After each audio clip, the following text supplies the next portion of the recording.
Assalamualaikum warahmatullahi wabarakatuh. Di video kali ini, kita akan kembali membahas soal psikotes matematika dasar. Kita lanjut dengan nomor 6, kita pahami dulu soalnya. Pak Heri memiliki 40 bebek yang menghabiskan 3 karung pakan per minggu. Jika Pak Heri hendak menambahkan 20 bebek lagi, berapa karung yang harus Pak Heri siapkan per minggunya? Jadi kita tulis dulu diketahuinya. Yang pertama adalah jika 40 bebek, maka per minggunya menghabiskan 3 karung ya. Pertanyaannya, jika ditambah 20 bebek lagi, maka berapa karung? Jika ditambahkan 2 bebek lagi, maka total bebek adalah 60 ya.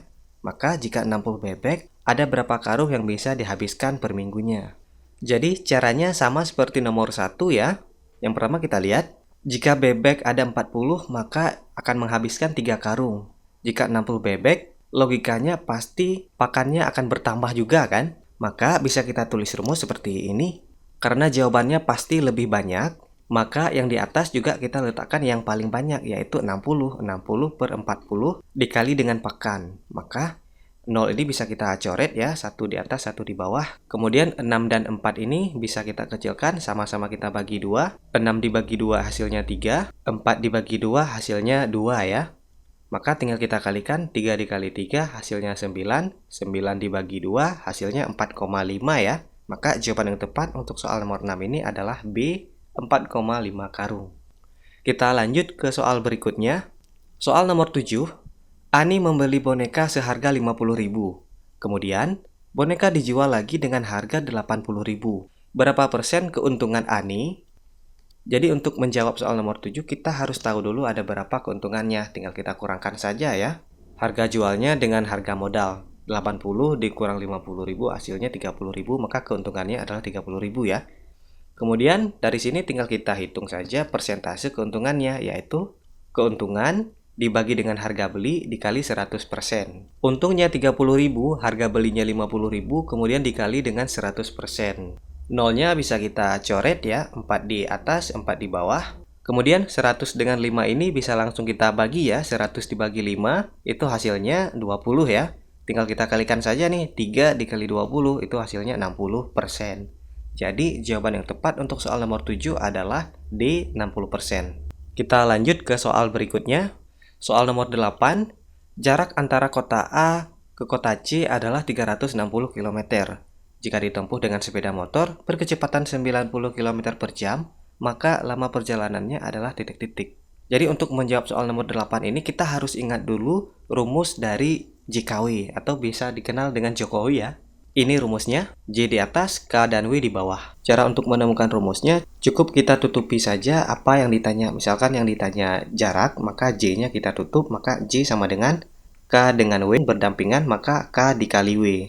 Kemudian jika yang ditanya adalah waktu, kita tutup W-nya, maka W sama dengan J di atas, K di bawah, maka J per K. Jadi nomor 8 ini yang ditanya adalah lama perjalanan ya, maka waktu yang ditanya. Sehingga W sama dengan J per K. Bisa kita tulis di sini ya. Jaraknya adalah 360 km, kemudian kecepatannya 90 km ya. Nolnya bisa kita coret ya, 1 di atas, 1 di bawah. Kemudian kilometernya juga bisa kita coret, 1 di atas, 1 di bawah. 36 dibagi 9 itu hasilnya 4 ya. Jadi jawabannya 4 jam. Tapi karena yang di sini ditanyakan adalah menit, maka kita ubah dulu 4 jam ini berapa menit. Caranya tinggal kita kalikan saja dengan 60 menit. Karena 1 jam itu 60 menit ya. Maka 4 jam, 4 dikali 60 menit. 4 dikali 6 itu 24, nolnya kita kembalikan. Maka jawaban yang tepat untuk soal nomor 8 ini adalah 240 menit, yaitu E. Kita lanjut ke soal berikutnya.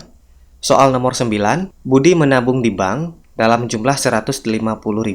Bunga 1 tahunnya adalah 12,5%. Maka jumlah tabungan Doni setelah 1 tahun adalah titik-titik. Jadi yang pertama yang harus kita ketahui dulu adalah rumus dari bunga ya. Rumus untuk mencari bunga, nah ini dia nih. Rumus bunga sama dengan tabungan dikali dengan bunga dikali dengan waktu. Waktu ini dalam tahun. Kemudian tinggal kita substitusikan saja. Tabungan 150.000, kemudian bunganya bisa kita tulis seperti ini ya, 125 per 1000. Nah 1000 datang dari mana? Yang pertama, angka di sebelah kanan koma ada satu angka ya, maka ada satu nol di sini. Kemudian pada persen ada dua nol ini ya, satu di atas, satu di bawah, maka kita letakkan dua nol di sampingnya. Kemudian pada persen ada dua nol ya, ada satu di atas, satu di bawah, maka kita letakkan juga di bawah sini dua nolnya, sehingga menjadi tiga nolnya. Kemudian waktunya adalah 1 tahun. Jadi jika di sini bukan dalam 1 tahun, tapi ditulisnya dalam bulan, misalnya 5 bulan, maka di sini bisa kita tulis 5/12. 5 bulan dari total 1 tahun 12 bulan. Seperti itu ya.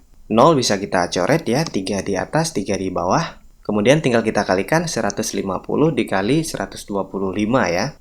Hasilnya 18.750. Maka bunga yang diterima Budi dalam 1 tahun adalah 18.750. Kemudian tinggal kita hitung total tabungan Budi dalam 1 tahun. Tinggal kita tambahkan saja. Tabungannya 150.000 ditambah dengan bunganya 18.750. Itu hasilnya 168.750. Maka jawaban yang tepat untuk soal nomor 9 ini adalah B, 168.750. Kita lanjut ke soal berikutnya. Soal nomor 10, Pak RW mendapatkan sumbangan 8 karung beras. Tiap karung beratnya 50 kg. Beras tersebut akan dibagikan kepada 20 warga. Tiap warga memperoleh beras sebanyak titik-titik.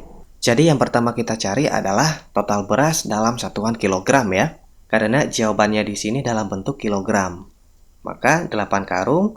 Dalam satu karung ada 50 kg, maka tinggal kita kalikan saja 8 dikali 50 kg, itu hasilnya 400 kg ya.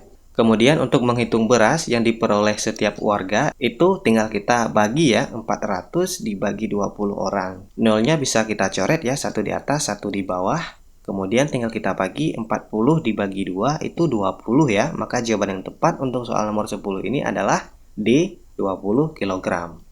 Baik, hanya sampai di sini dulu perjumpaan kita pada video kali ini. Kita akan melanjutkannya pada video yang akan datang. Baiklah, saya akhiri. Assalamualaikum warahmatullahi wabarakatuh.